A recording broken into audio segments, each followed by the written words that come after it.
In this video, we're going to show you how to change your brake fluid. First, you'll need to purchase new brake fluid. Also, make sure to get some protective gloves.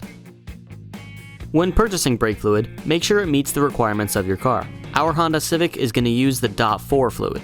It's a good idea to start by removing as much of the old brake fluid as you can from the brake master cylinder. Also, be aware that brake fluid can be very harmful to your vehicle's paint, and make sure to clean up any potential spills immediately. It's best to start from the furthest wheel from the brake master cylinder and work your way up closer to the brake master cylinder. Before we lift the car up, make sure your vehicle is in park with the parking brake set.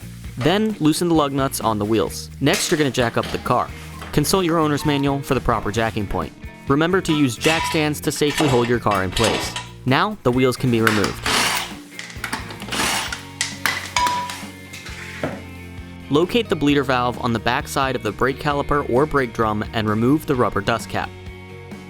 Attach a clear line to the back of the bleeder valve and have a helper start by depressing the brake pedal.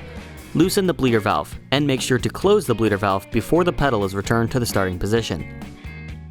Repeat this process until you eventually see new brake fluid in the lines and no air bubbles are present. Let's walk through that process one more time. First, you'll start depressing the brake pedal. Then you'll loosen the bleeder valve. Close the bleeder valve before the brake pedal reaches the bottom. Return the brake pedal back to the starting position, and repeat the process until the fluid is clear and no bubbles are present.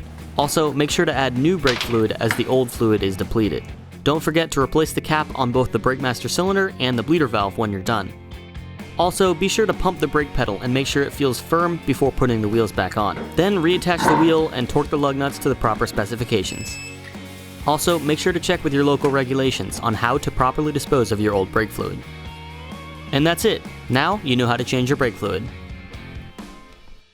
Think ahead. Think advance.